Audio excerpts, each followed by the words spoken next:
follow what I'm going to tell you. There are two kinds of law on the earth. One is called civil law, which is the law of the land, and one is called maritime admiralty, which is called the law of water. The maritime admiralty is banking law, and the law on the maritime admiralty says that you, because you came out of your mother's water, are a maritime admiralty product. This is why the ship is sitting in its berth and it's tied to the dock, and the captain has to give a certificate of manifest to the port authority because money is changing hands. This is why when you were born, you have to have a birth certificate. And it's got to be signed by the dock, because that's where the ship is tied to, is the dock. So the dock signs your birth certificate. Why? Because you came down out of your mother's water. You came down her birth canal. You are a maritime admiralty product, and therefore your birth certificate is signed by your mother. And where your mother signed on the birth certificate, get it, you will see it does not say parent or mother, it says informant. Your mother was informing the bank that she has just produced another product to be bought and sold. England, the British Crown, through international banking, owns your physical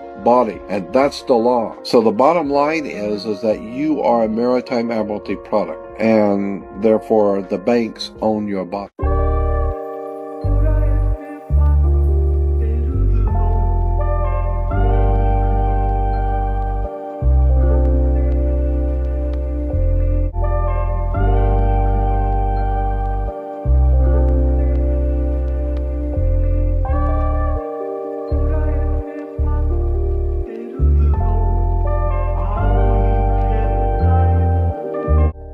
Agenda 21 is kind of a code name for a master plan originated at the United Nations to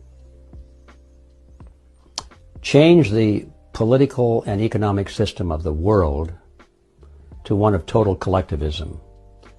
And in order to do that, people must not be allowed to have independence. They must be dependent on the state for everything. Otherwise, they won't be easily controlled by the state. That means they can't have private property, mostly. They cannot have land of their own. They have to live in, preferably, high-rise apartments that are provided to them by the state as a benefit, so to speak. Oh, good, we got a free apartment. But these people at the top want all humans to be dependent on the largesse of the state. That means that they don't want anybody living out in the boonies. Anybody that's got a couple of acres of land and his own water supply and can grow his own food and that kind of thing, or have some sheep or some chickens, these people are a threat to the collectivist society, because they aren't going to go to the politicians and say, please feed me, please clothe me, please give me shelter. They tend to be independent. That's the secret behind Agenda 21. They want people out of the country. They want corporations out there growing all the food and that kind of thing, but they don't want anybody living out there, because that way they cannot be controlled. In order to control mankind, we have to get them all into the big cities. We have to rack them up and stack them up, get them dependent on the state for their food, their shelter, their electrical power, their water, everything. That's the dirty secret behind Agenda 21. In 2020, an exclusive organisation for the world's most powerful people, called Stakeholders, enacted a 10-year transition to a global authoritarian political system called stakeholder capitalism. It's a funeral of shareholder capitalism, and it's a birth of stakeholder capitalism. You have shown us the way forward. One of their agendas by 2030 is to own the food supply chain. Bill Gates became the largest individual owner of farmland. According to their reports, this is what they want us to eat. GMO wheat, every piece of corn I've ever eaten is GMO corn. So these are things that billions of years of using these products have been done.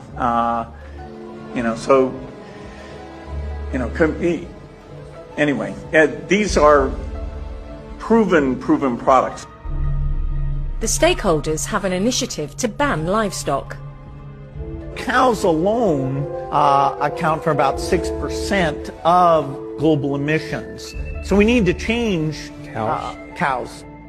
And increase our consumption of Artificial meat, like Impossible or Beyond Meat, both of which I invested in. We'll have the convenience of printing it from our homes.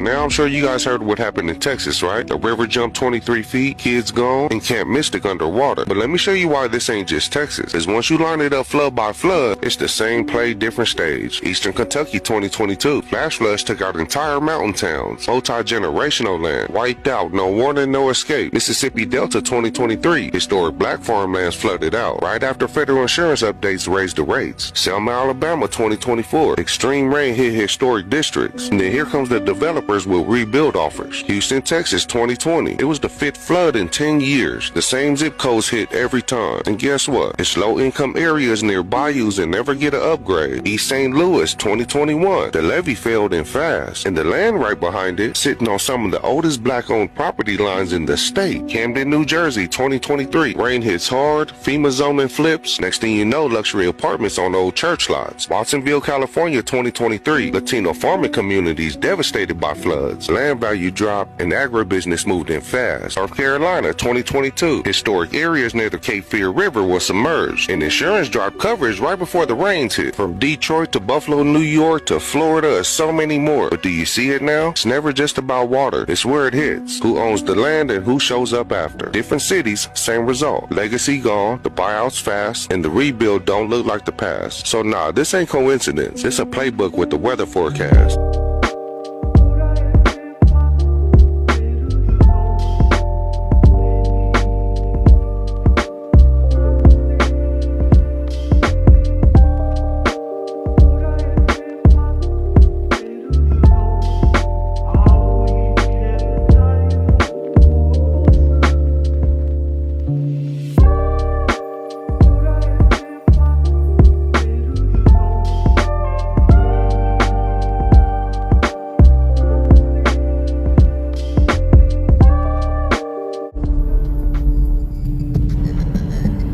One man who knows the dangers only too well is Aman Jabi, who was at the forefront of digital development in Silicon Valley, California, for 25 years. He left when he recognized the dark side of surveillance technology, choosing instead the peace and beauty of Montana. He's an expert in facial recognition. It's a technique that is used to uniquely identify the biometrics of any face. So, in a device like your smartphone, and most modern smartphones in the last 5 or 7 years, they have a 3D camera module in the front of the phone which you cannot see. Within that module is a near-infrared projector which projects tens of thousands of dots on your face. Those dots are then distorted based on the contours and the features of your face, and there's a near-infrared camera then takes a picture of that distortion, captures it, and then reverse engineers the exact profile of your face. In the longer term, facial recognition will be used to unlock your digital identity, which is going to be a tool of control for the agendas that are coming down the pipeline. Elements of that control are already with us. Alexa, good morning. Good morning. You are never alone in your home, and this is why. All your devices at home and all smart appliances, they are all connected on a wireless network. Many of these devices will have cameras, many will have microphones, and so they are monitoring everything all the time. Your smart appliances are communicating with the smart meter and sending it real-time usage data. If there's a Ring camera also in your home, a mesh network is formed and all your devices are being tracked within the home, its location, its usage, and all the data is going to Amazon servers. When you leave your home, All modern vehicles are connected to the internet, so your automobile is being tracked all the time. When you're going under a string of smart LED poles and smart LED lights on the highway and in the streets of your towns and cities, those form a wireless network and are tracking your vehicle. They are tracking all the devices on you, from smartphones to smartwatches when you're walking on the streets. So data is being collected 24/7 continuously on every human being whenever you are within these wireless networks. And it's obviously not good for health also because of all the electromagnetic radiation. In the long term, the plan is to pretty much lock up humanity in smart cities, which is kind of a superset of a 15-minute city. They've sold all the state and local governments and countries that smart cities are about sustainability and the good of the city. But in reality, the language from the UN and WEF and their white papers is all inverted. So, air monitoring is really about limiting mobility and no car ownership. Right? Surveillance, control via LED grid is why the smart lighting is there. Water management is about water rationing, noise pollution is about speech surveillance, traffic monitoring is about limiting mobility, and then, of course, energy conservation is all about rationing heat, electricity, and gasoline. Another concept one should be familiar with is called geofencing, and think of it as an invisible fence around you, where you cannot go beyond a certain point, and that will be related to your face recognition, digital identity, and access control.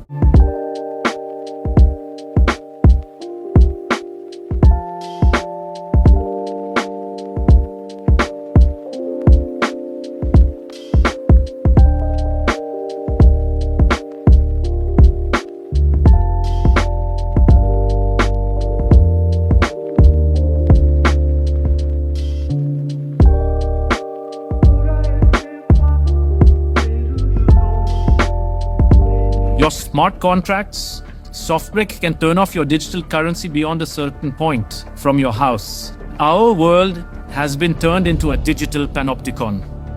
That means you can be monitored, analyzed, managed, and monetized. Surveillance capitalists are already making billions of dollars selling our information to big corporations, because this kind of detailed knowledge enables them to predict and influence our behavior.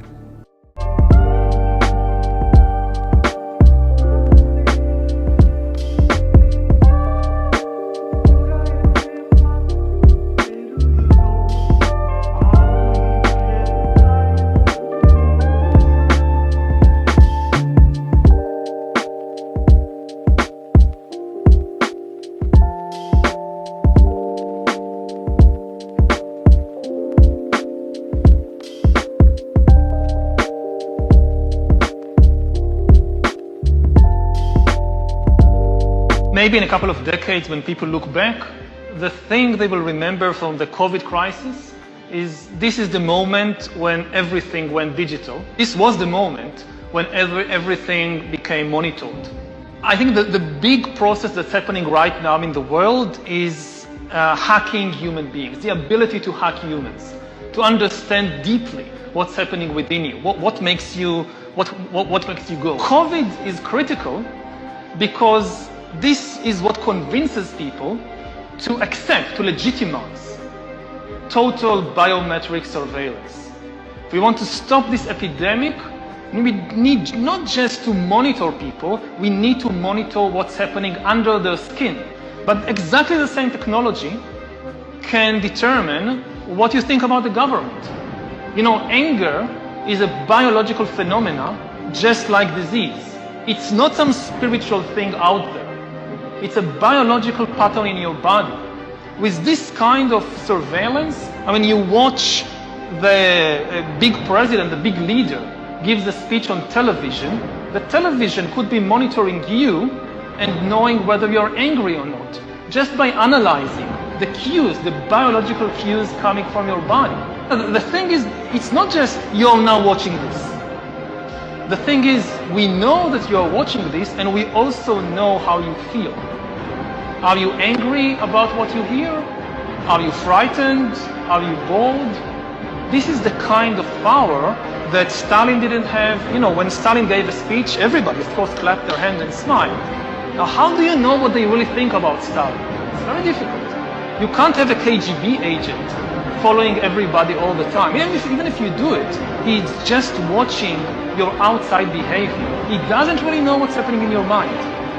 But in 10 years, the future Stalins of the 21st century, they could be watching the minds, the brains of all the population all the time. And also they will have the computing power to analyze all that. And COVID is important because COVID legitimizes some of the crucial steps, even in democratic countries.